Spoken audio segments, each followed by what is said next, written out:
Hello, Mohsin. Hi there. Thank you so much for being here. For everyone attending, Mohsin, he's a creative director. He's also the founder of ENDRIME with his wife. They run it together, and he's also a faculty member of a series of fashion schools in the UK. So thank you so much, Mohsin, for being here. Para todos, esta presentación será en inglés, pero nuestros slides están en español. Asegúrense de escribir sus preguntas en el chat para que podamos resolverlas. The stage is yours, Mohsin. Thank you so much. Thank you so much, Monica, and thank you also to Andrew and Joanne and Miguel, everyone in the background. Thank you. I'm just going to share my screen. This has been very kindly translated for me, so I've got to thank Monica here for doing that for us. That was absolutely amazing. So hopefully you guys can all see my screen. I speak quite fast, but you guys are in for a ride. This is a really great topic, and I'm so excited to explain it to you guys. Obviously, my whole presentation has been translated anyway, but if you've got any questions, please do send us an email or send anyone in the foundation an email. We'll get back to you. Hemp is an amazing plant. It's actually one of the oldest plants. We've actually been using hemp and cultivating hemp even earlier than cotton. There's lots of evidence that we have been cultivating it for more than 10,000 years. But it's had an interesting story, because basically it goes hand in hand with its cousin, which is like cannabis. So when it's had a very interesting past and very interesting story. But we've actually so excited about hemp, especially in the denim the denim world. So hopefully by the end of this presentation, I'll be converting a lot of you guys into looking at hemp, or definitely using hemp. So we've been using it for more than 10,000 years, but they found it in Iraq. But every major civilization has been using hemp. But we know it goes back a lot more, quite a lot more further.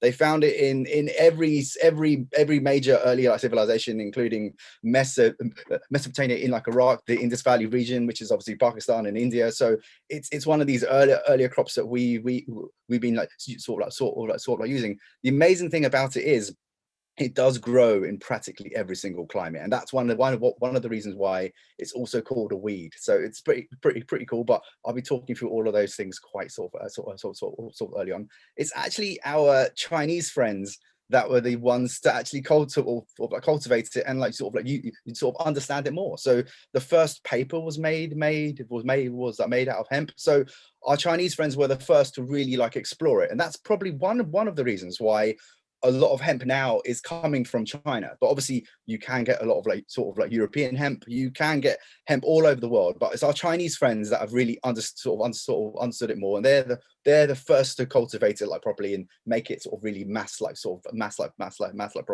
That's why you get a lot of amazing Chinese companies actually offering hemp. You find a lot of hemp which is actually Chinese in Pakistan and in Europe. So very interesting. We kind of know hemp because we know it for shipping and rigging. Even America was found on hemp rigging. So that's what we know it for. And nowadays we know it all for arts and crafts and that kind of thing. But actually it's a very strong fiber. It's one of the most strongest ones. It's even stronger than cotton and linen. But it does have a scratchiness to it. So it has got some negatives. But a lot of these things are actually due to people not spinning it quickly. And also cotton and other fibers have had a lot more head start really when it comes to it, and I'll come into that quite soon. But in the West we know it more for rigging and shipping. But to say, even all the sailors here, they would have all been having hemp garments as well. So everything was really about hemp, especially in the early days. Hemp's got an interesting name because basically there's lots of places all over Europe, even in England where I'm from, there's counties and areas that are named after hemp. Hampshire is actually named after hemp, and it was actually law when Henry VIII made sure that everyone grew hemp. So a bit like our Chinese friends as well, the actual emperor and also all the main population were actually encouraged to grow hemp, and that's the same thing in Europe too. But it's got an interesting past. And, and actually it kind of began, it's got lots of propaganda. Whenever you see anything to do with hemp, it's always associated with like sort of like marijuana. And it's a shame really, because when like marijuana became sort of like illegal, it's the same thing happened to hemp. And it's mostly actually to do with like propaganda from cotton people, propaganda from lots of other types of organizations who were trying their hardest to steer people away from hemp and use other fibers, including, especially when it came to in like the 20s and 30s, that's when it kind of happened. But actually the earlier days, go back another 50, 60 years, a lot of this stuff was happening a lot more earlier.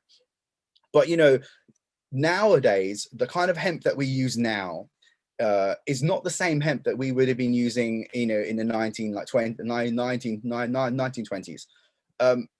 It's only in the 1980s or so where hemp became a lot more popular, and a lot more companies were allowed to use it. So a newer type of hemp spinning or process called cottonized hemp came about in like the late 80s. So this is actually the hemp that you see a lot more brands using.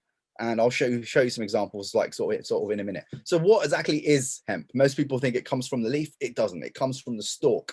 So the stalk is actually where you get all the bast fiber from. That's where it actually comes from. And the amazing thing about it is pretty much everything in the entire plant gets used. And that's actually the difference between other fibers that we use. Pretty much everything in the hemp plant can be used, from the roots to the leaves, of course, to the seeds, and of course the stalk. So it's pretty amazing. But what's amazing about it is it takes care of the earth, it takes care of the soil. There's so many amazing things about it that it's shocking why we haven't been using it more, I'll be honest with you. And that's probably because of all the propaganda from the 1920s and 30s that's kind of brainwashed all of us. But thankfully, we're all coming out of this now, and many more people are starting to like realize, why haven't we been using this magical plant, really? But as I said, it was around the 1700s, 1800s when cotton became a lot more popular. But one of the reasons for that, which is quite a shame, really, is because of like slavery and things like that, which I'll go into quite soon. But the staple hemps are actually one of the interesting things about hemp. Now, cotton comes in many different types of staple hemps. Cotton's grown all over the world, and it's amazing. If you think of like sort of like Egyptian cotton, it's got a longer staple, a more luxurious yarn. Even our friends at like Tencel, when they were basically saying they can cut it to any kind of staple length, so they actually cut it to like 3.8 or like 4 sort of like centimeters, which is that longer staple. Hemp has got more of an erratic staple length. It comes very long. It's a bit more. It's just a lot. There's a process you have to do with hemp to actually get it down to a staple length that you can actually use. So you can get it in slightly different staple lengths. It has to go through a process where you have to cut it, of course, and that's a process which is done quite like sort of like naturally.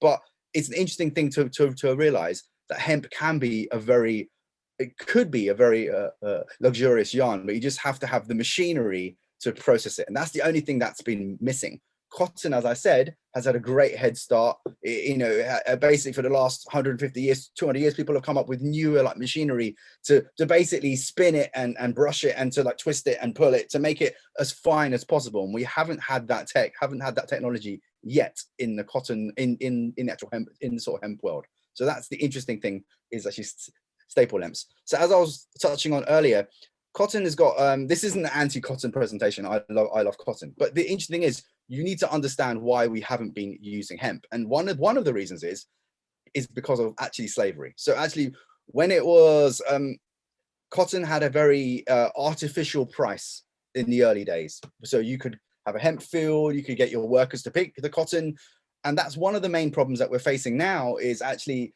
I regard cotton as a premium like product, but it's not priced as a premium product. So that's the thing. So cotton had a very artificial price, let's just say. And then when it came to hemp, there's a slightly longer process, a different process to actually sort of process it. So cotton was actually slightly more easier, and only because of this artificial price. So what are the main benefits here? We found out that hemp can pretty much be grown in any kind of climate. Most people say it can't be, but we give the example for America, it can be grown in every single state. So that's pretty astonishing. And from the dry climate to obviously the slightly wetter climates in the northern climates, which is pretty cool.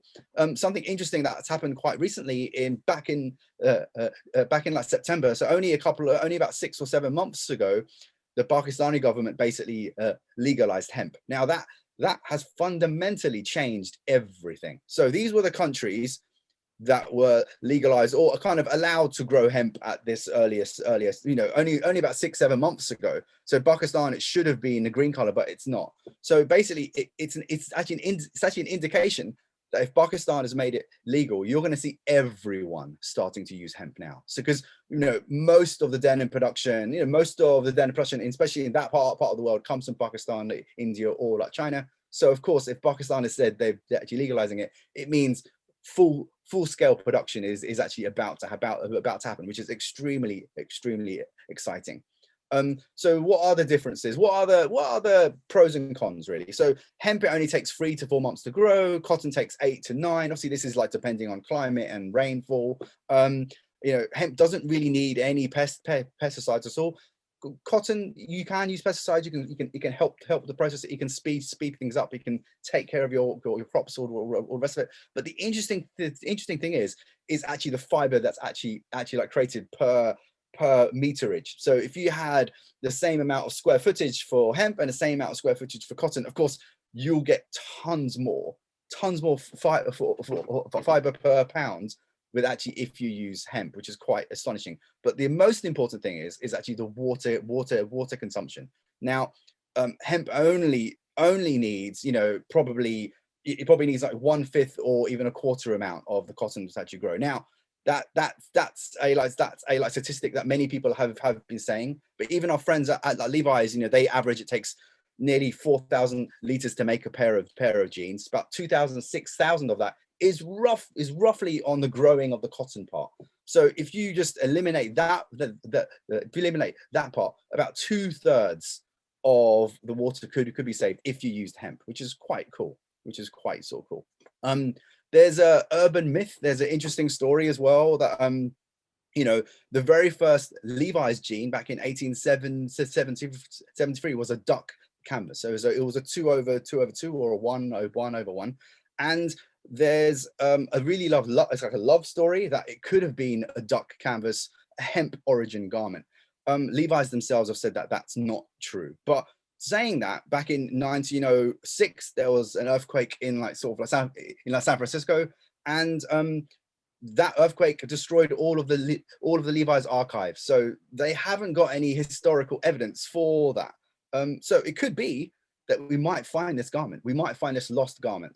Basically, there is evidence that it was a duck canvas. Even like Levi say it was a duck canvas, but it could have been hemp. I think it could have been actually hemp. That's what I think. But many people say it could be cotton, but many people say it could be hemp too. So it's very interesting. But like Levi's are saying it's not true, but you never know. So let's talk about the fibers themselves. So after you get the stalks and you cut them down, you actually leave them, and there's actually a natural process where you can actually process the bast fiber. Of course, you can speed that process up, and that's what a lot of engineering companies in like Europe and in Asia are trying to figure out, have figured out. And the important thing is actually this process here that you get from the bast fiber all the way to the yarn, to the bale form. That's the process where people are looking very, very carefully, because there's actually like mechanical processes and there's chemical processes. Now, I'm one of these people that would most likely, I would prefer if it was a mechanical process rather than using chemicals. But I know our friends in Europe and in Asia have got both. Our Chinese friends have got both sort of methods. So it's just a question of price, really, what they're trying to do. But everyone's trying to figure out a newer method. Even our friends, there's a great like recycling company called like La Roche, and they've come up with a brand new method of making cottonized hemp. So this method between the bast fiber all the way to the bale form is the thing that everyone is looking at very, very sort of carefully. But once you get it into the bale form, it's pretty much similar to how you process cotton from the roving to the carding, all those processes to spin the yarn to an actual fiber, to an actual fiber that you can actually spin and weave, which is quite interesting. There's two different kinds of hemp. There's the older wet spun hemp, which is basically the one that we've been using for thousands of years. So if you come across a very old kind of, if you come across any kind of hemp, most likely it's this older wet spun hemp. It kind of looks like linen. It's a bit scratchy. You see it in string. So this kind of process is the one that many people think about when they think about hemp, but actually the one that we're all talking about is cottonized hemp. So cottonized hemp is the one that came about in the 1980s.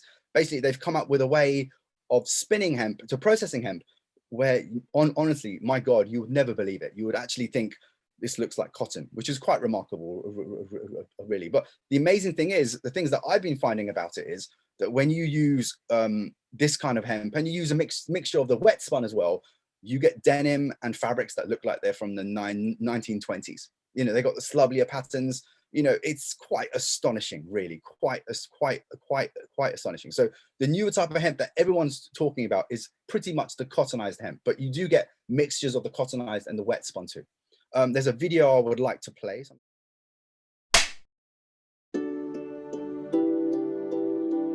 This is Gen H. It's the brand new outcome of technology, biology, and mostly nature.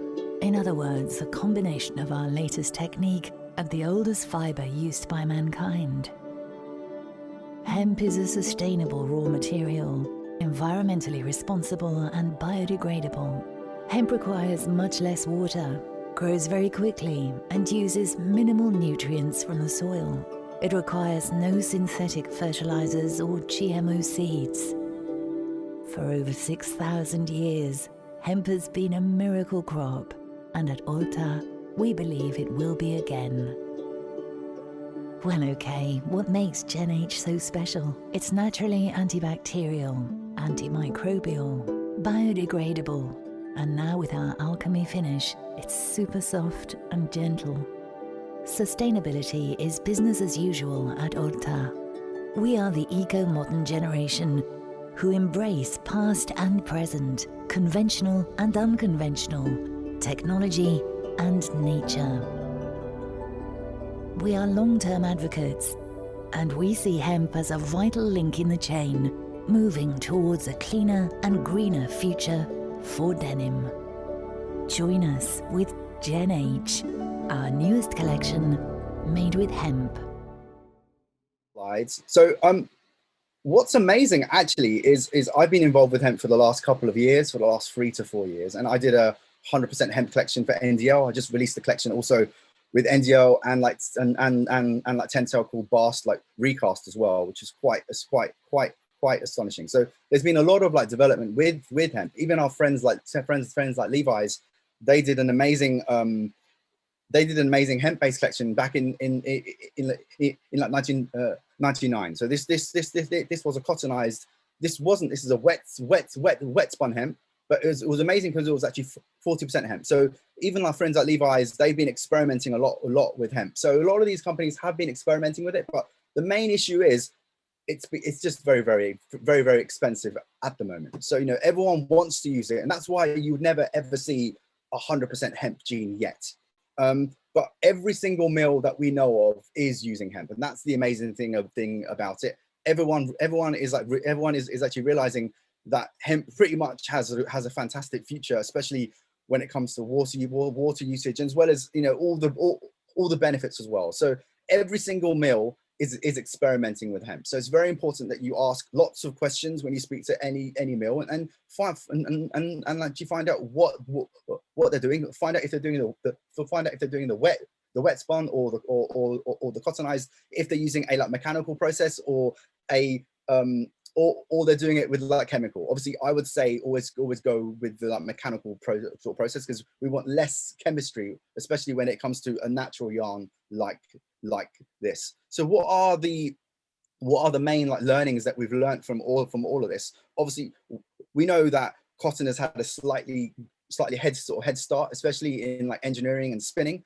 So that's the next process. So a lot of companies are looking into new ways of spinning, and even companies sort of like Toyota and also La Roche, the like recycling company. So every major company that makes and spins and makes like machinery for spinning is looking heavily at hemp at the moment. So definitely in the next few years, in the next 6 months or couple of months, there's a new machine or new process. So hemp is quite exciting. So something that I've been finding, which is quite a shame really, is because we know hemp is very, very strong, but we've been finding, or I've been seeing a lot of people mixing in polyester with it, which is a shame because it's one of the most natural, strongest sort of fibers. Why would you mix polyester with it? So that's something that I've been seeing like a lot of. So I would say try to like discourage doing that. It's a more natural, it makes more sense mixing cotton or linen or even a tensile lighter with it, but not a polyester.